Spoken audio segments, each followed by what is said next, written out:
प्यारे बच्चों, हिंदी की कक्षा में आप सभी प्यारे बच्चों का स्वागत है।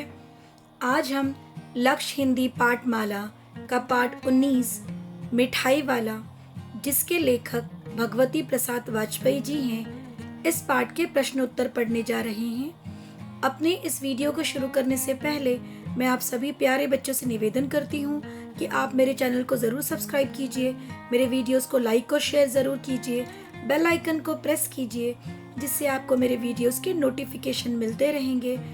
आप सभी का बहुत बहुत धन्यवाद अपने प्रेम और सहयोग के लिए। तो आइए हम अपना वीडियो शुरू करते हैं। सबसे पहले शब्दार्थ पढ़ते हैं। विचित्र, अनोखा,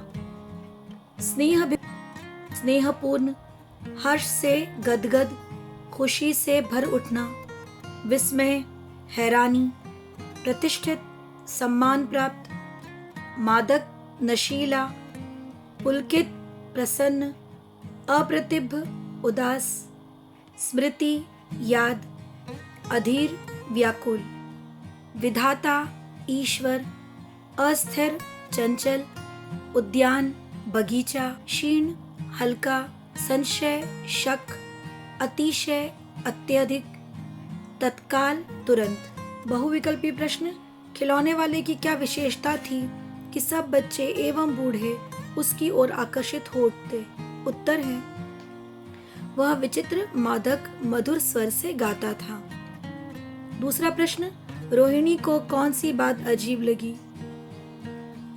उत्तर, खिलौने वाला बहुत सस्ते में खिलौने कैसे देता है, रोहिणी को यह बात बहुत अजीब लगी। दूसरी बार वह क्या बनकर आया?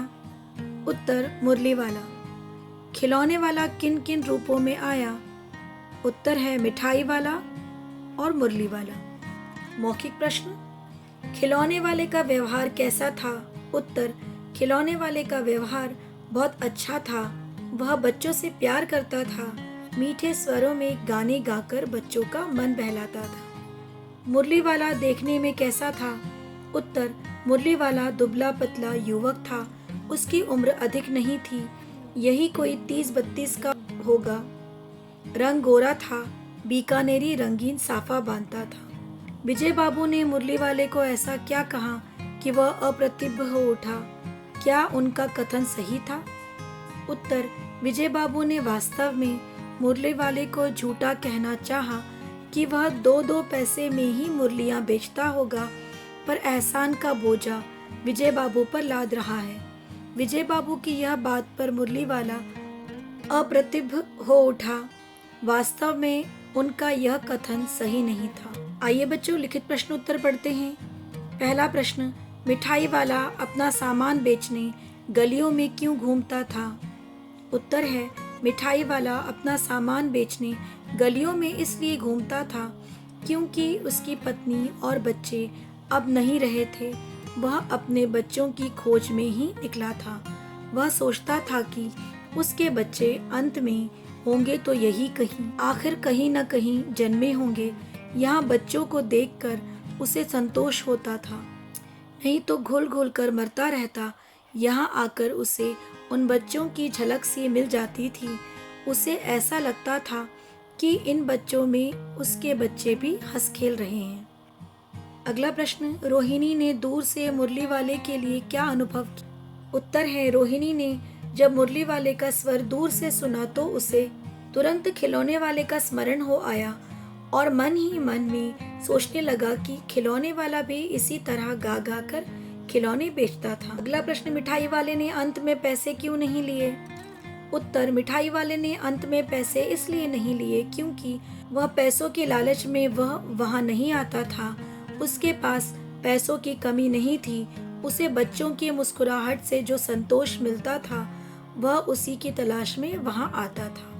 इसीलिए उसने मिठाई के पैसे नहीं लिए थे।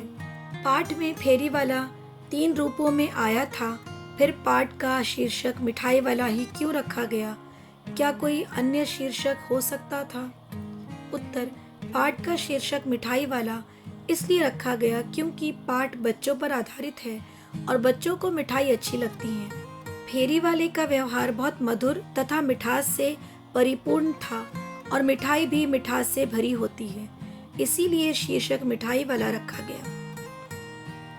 अन्य शीर्षक फेरी वाला आया, बच्चों का साथी। किसने किससे कहा, लिखिए।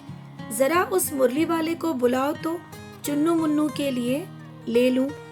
उत्तर, यह वाक्य रोहिणी ने विजय बाबू से कहा। तुम लोगों की झूठ बोलने की आदत होती है। यह वाक्य विजय बाबू ने मिठाई वाले से कहा। मैंने तो पूरी 1000 बनवाई थी, तब मुझे इस भाव पड़ी है। यह वाक्य मिठाई वाले ने विजय बाबू से कहा। तो 4 की दे दो। अच्छा 25 नहीं सही, 20 ही दो। यह वाक्य बूढ़ी दादी ने मिठाई वाले से कहा। मेरा वह सोने का संसार था, बाहर संपत्ति का वैभव था, भीतर सांसारिक सुख था। यह वाक्य मिठाई वाले ने रोहिणी से कहा। आशय स्पष्ट कीजिए, मिलता भला क्या है, यही खाने भर को मिल जाता है, कभी नहीं भी मिलता। पर हाँ, संतोष, धीरज और कभी कभी असीम सुख अवश्य मिलता, और यही मैं चाहता भी हूँ। उत्तर, यह पंक्ति मिठाई वाले ने रोहिणी से कही जब रोहिणी ने उससे पूछा कि उसे अपने इस धंधे में वह कितना कमा लेता है। तब मिठाई वाले का यह जवाब था कि कुछ विशेष नहीं, हाँ इतना मिल जाता है कि जीवन में पेट भर लेता हूँ, मगर कभी कभी उतना भी नहीं मिलता, भूखा ही रहना पड़ता। सागर की हिलोर की भांति उसका यह मादक गान गली भर के मकानों में आगे बढ़ जाता है। उत्तर, खिलौने वाला जब भी गलियों में खिलौने बेचता था, वह मधुर स्वर में गाने गाता था। उसकी आवाज पूरी गली में एक कोने से दूसरे कोने तक गूंजती थी।